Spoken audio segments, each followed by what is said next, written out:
Hello, today is Thursday, October 19th, 2023. My name is Daniel Mullany, and behind the camera today we have Nico Greiner. And today we are here to film a video source inspection of a fully refurbished SWC 111M mask cleaner. So here we have a system that is designed for high pressure washing and cleaning masks. It's been refurbished and it is shipping here in the United States. Our customer PO number is 000749. Okay, so what we're going to do is we're going to have a couple different cuts of this video.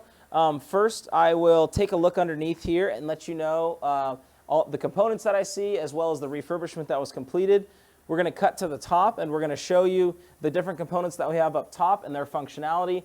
And then finally, we're going to do a demo process and show that the system correctly pressure washes and dries the dummy mask that we have in here. So coming down to the bottom right now, I'm taking a look inside and we can see that everything in here has been cleaned out. Everything looks great. We have all of our normal components in here, which includes a few gauges, our ability to adjust the pressure for the nitrogen dry and the hood. We have a variety of different sensors that are going to ensure that we have proper CO2 pressure as well as N2 pressure. And then we have a blower in order to help with the exhaust.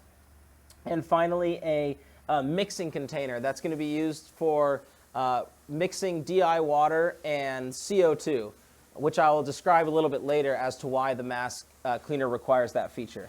So everything down here looks good. The tubings have been replaced, and this system is ready for shipment.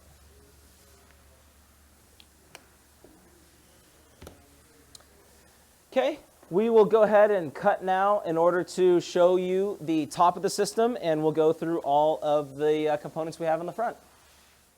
Okay, so now we have a different camera angle so you can see the components on the side here. I'll describe those as well as inside the chamber. So we have some gauges here to show us our nitrogen dry, our CO2 reionizing pressure. We don't have a vacuum chuck gauge on here because this system's just running masks, so there's no reason to pull actual vacuum. Here we have our tachometer to show RPM. We have our Festo controller here for running the system. We have our 3 different pots here for controlling and setting up the spindle speeds for the rinse and then the 2 dry steps. We have our EMO as well as our light indications showing us here, allowing us to turn it on and off, as well as the cycle start button and our wafer release button. And then lastly, we have our operation mode versus PLC access. So to give you an example, the system needs to be satisfied in order to do various features. So for a good example, if I'm in PLC access mode, the lid open button doesn't work, right? So I need to be in operation mode. When I'm in operation mode right here, I can then open the chamber. So first I'll just explain what's in here. So in here we have a heat lamp, a high pressure spray arm that oscillates back and forth.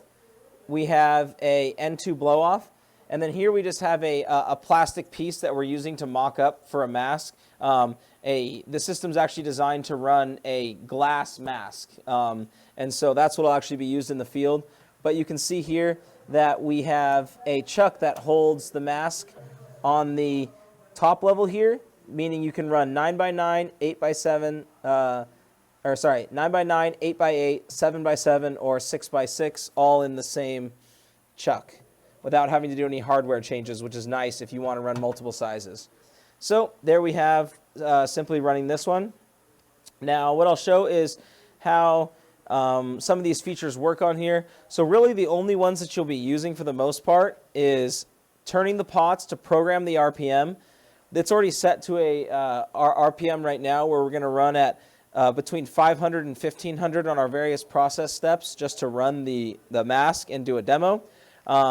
You probably won't have to use the EMO very often either. So most of the time you'll just be using the wafer release, which is the door open button, and then the cycle start when it's closed.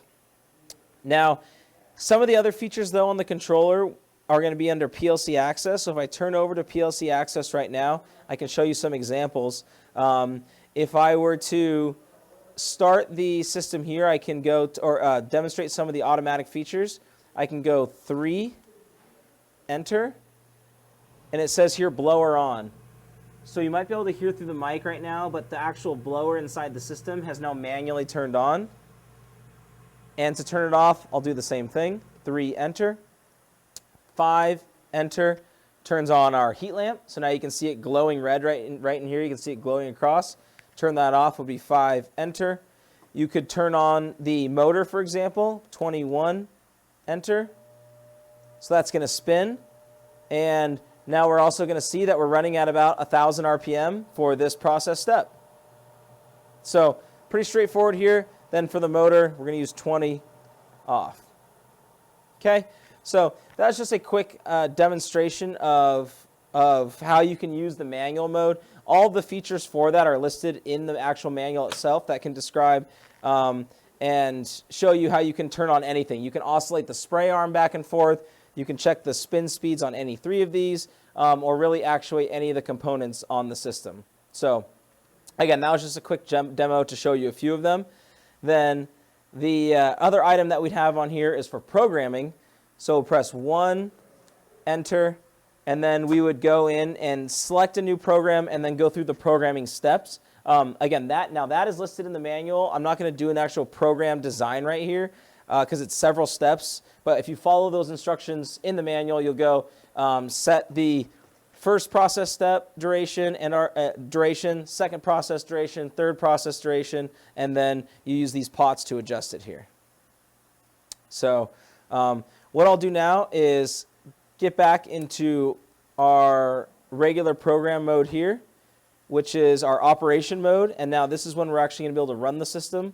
And so we're now actually going to cut the camera and get back into a better position to show the actual operation. All right, so now we've got the camera back in position to show the system running. And so we just had the door open, and now what you would be doing is taking your mask, loading it into the chamber, and now where you press the button to open it, you're actually going to push the door, the top chamber closed in order to close it. And then from here, we have a 2-step in order to start. On some of these older systems, they don't have as advanced programming as maybe a modern tool might. So in the case of this one, you press start once where it does an initial initiation. It's sort of like it turns on and has a step for a potential backside rinse that this is not configured for. Then we're going to start it again. So we cycle start. And you can hear it turning on right now. Not sure if you can hear through the mic, but it's actually the blower's turning on and there'd be a backside rinse going, but it hadn't started running yet. It just completed that little startup. So now we press start again. And so now we've put a little indication on here so it's clear for the operator that you need to press it once, let it do its warm up, we'll call it, and then press start again. So now we're going into our normal mask cleaning operation. So we have first a 60-second process where we have the high pressure spray arm oscillating back and forth across the mask, doing a high pressure wash of the surface in order to remove any type of resist or particles that might have built up on your mask surface. This is typically with resist from contact alignment or just any kind of particles on other systems such as steppers. And so what we see here is a 60-second process in our circumstance. We got about 10 seconds left. And what a facility required for a mask cleaner is CO2. Because what the system does is it actually mixes your DI water with CO2 in order to reionize it. So when it's blasting on the mask surface, the reionized water doesn't strip any electrons off of the chrome that's often used for the mask pattern. That's what's called the corona effect when those electrons are ripped off.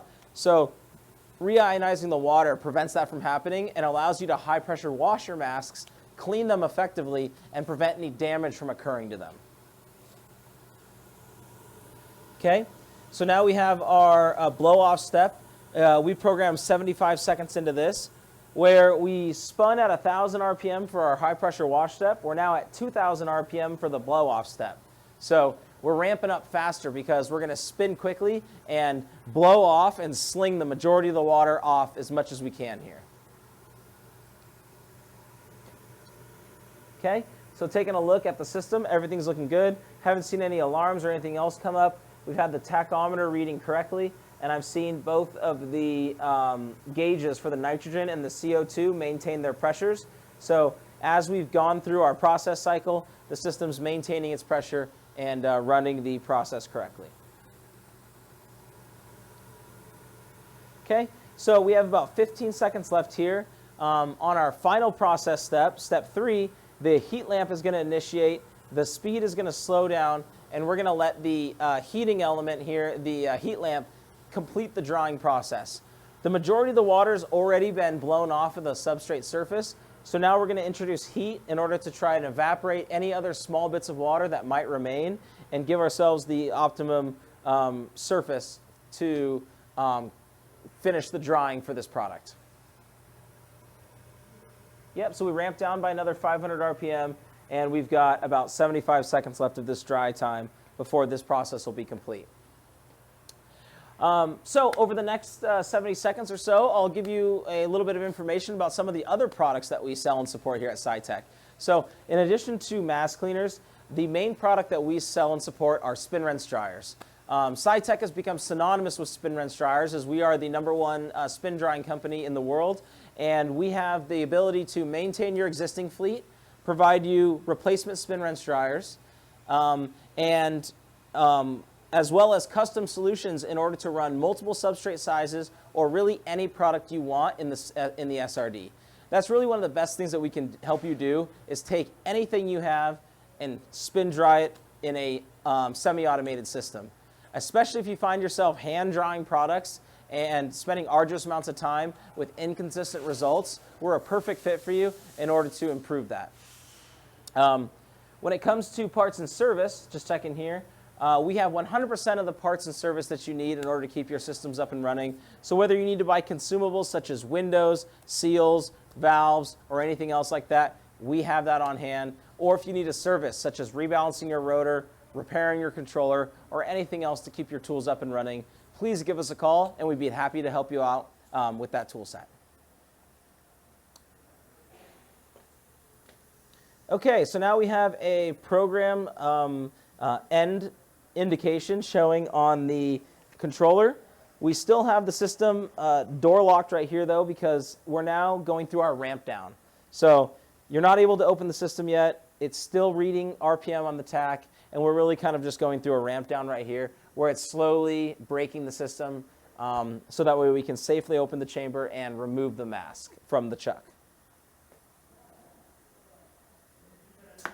Okay, there we go. It hit its low RPM set point here. You can hear that the door just released. Well, I can. I'm not sure if you can hear it through the mask. But we're now going to go through our lid release, and I'm pulling out my dummy mask here, and it is completely dry. So if we had any kind of photoresist or any other debris on this, it would have been completely knocked off and removed by that high pressure wash process. I'd like to thank you for taking the time to watch our video demonstration for today. Again, my name is Daniel, and this was filmed for Sitek Process Solutions. If you'd like to learn more about us, check out some more of our YouTube videos where you're at right now, or go to our website at www.sitekprocess.com. The best thing you can do if you have any questions about what we do is give us a call at 916-797-9000. And if you want to talk to me directly, dial extension 2201. Thanks for your time, and have a great day.